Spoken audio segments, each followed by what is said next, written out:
Can you introduce yourself? I'm Emily Bush. I am a fourth-year senior here at UC Davis, and I'm a human development major. How did you decide on your major? Originally I came in MCB, which is molecular and cellular biology, with the idea of becoming a pediatrician, specifically in, I wanted to do pediatric surgery. But I ended up not really enjoying my genetics courses and some of the required courses for molecular and cellular biology. So I started looking into other major options, and then somebody mentioned that I should try occupational therapy, which originally I completely shot down the idea because I was going to be a doctor. But I went and shadowed an occupational therapist, specifically a pediatric occupational therapist, and within 20 minutes I knew exactly what I wanted to do.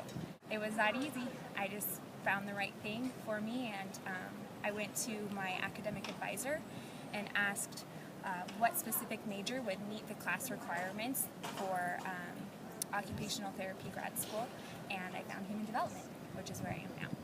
I changed majors in my junior year. Human development is a little bit more difficult to get into. It's impacted, so you have to take prerequisites, get a certain GPA in those prereqs, and then you can switch into the major, which I'm actually really glad that they do, because then I was able to get a feel for the major to make sure I was in the right place. How difficult was it to fulfill those prerequisites given that you had started in a different major? Well, like I said, I'm a graduating senior, so luckily for me, the transition was really easy. I met with the counselor right away, made sure I was in the right classes, and I was able to graduate on track, on time, within the 4-year. There are a couple classes that were particularly difficult that unfortunately are now electives, such as the calculus is not required for human development, but you know, as long as you're get right on it and start taking the classes you need, most science-related classes, because I went from one science to another, a lot of the classes were still useful.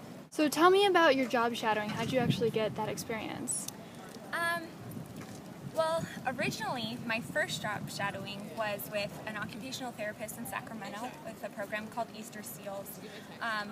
I got lucky because my aunt is a pediatric occupational therapist, but after that I really wanted to get deeper into the field, so I contacted Shriners Children's Hospital on my own.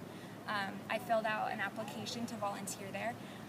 I did an event there. I hosted a princess ball in which I originally got involved in Shriners, and then after that I became involved in the therapy department. It's therapeutic recreation and child life services, and through that department I've been able to meet different occupational therapists, get their stories, get a hospital view, because I had seen private practice and it was great to see the hospital side of occupational therapy.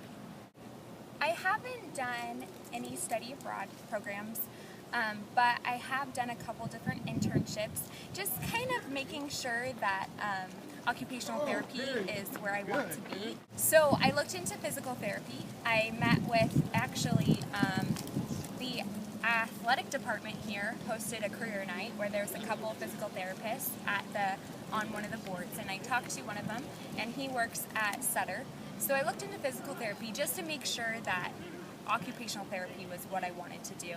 And after seeing a little bit of what he does, I realized I was in the right place. And then I also did an internship at a geriatric facility in Sacramento, in Carmichael, and I decided that looking into geriatrics, it wasn't the place for me, that I really enjoy the pediatric side of occupational therapy.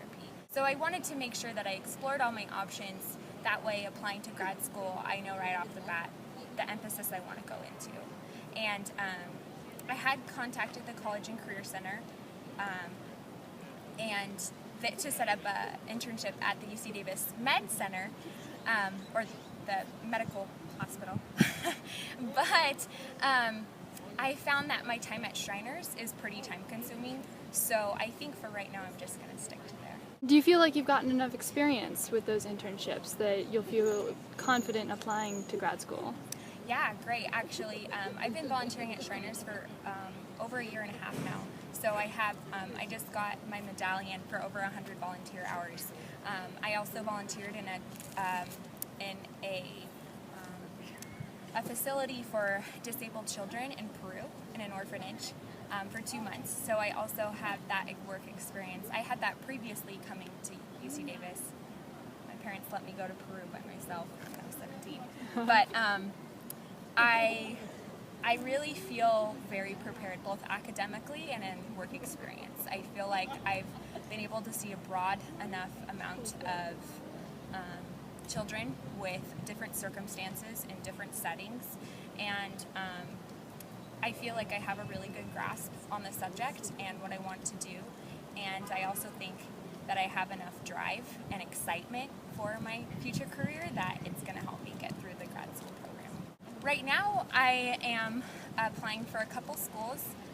Applications are due December 1st, but I'm also considering the option of taking a year off and working in a facility in Ghana with a therapy group with speech therapists, physical therapists, and occupational therapists, trying to get orphanages abroad, trying to get their workers to be able to be better equipped to deal with children with disabilities, specifically those children born with autism, because though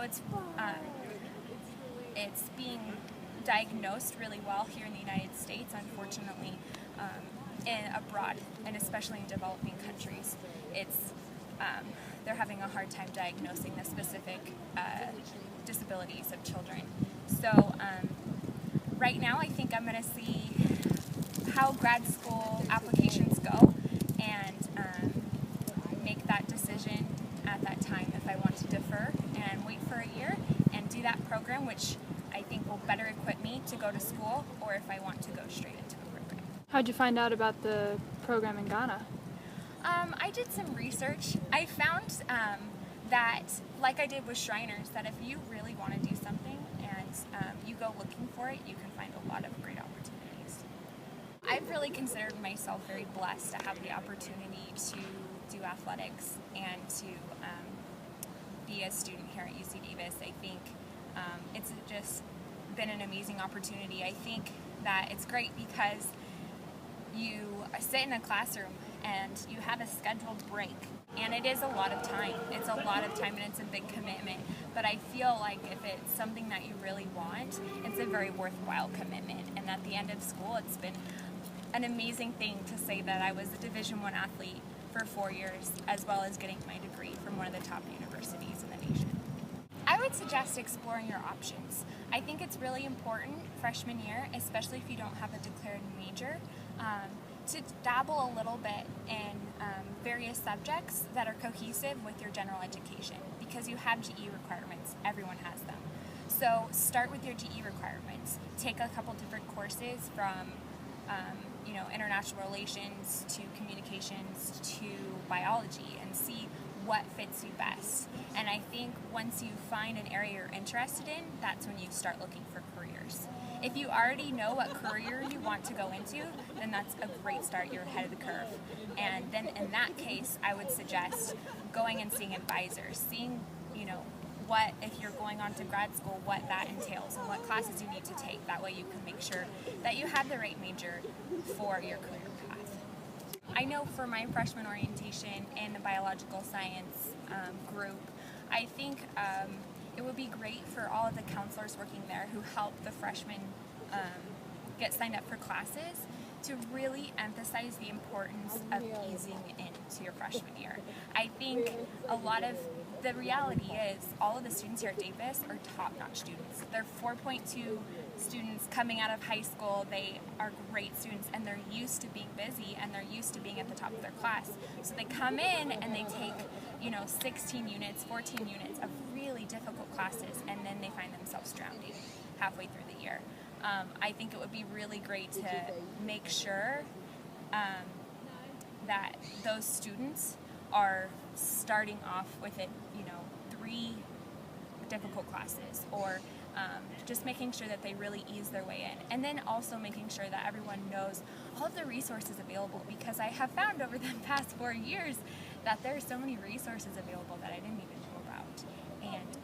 And I know they do go over that in orientation, but just to really emphasize that, particularly to those majors that we know of in science and economics and that are really difficult and will need that extra help, and to make sure they know how to get it. Great. Thank you so much. No problem.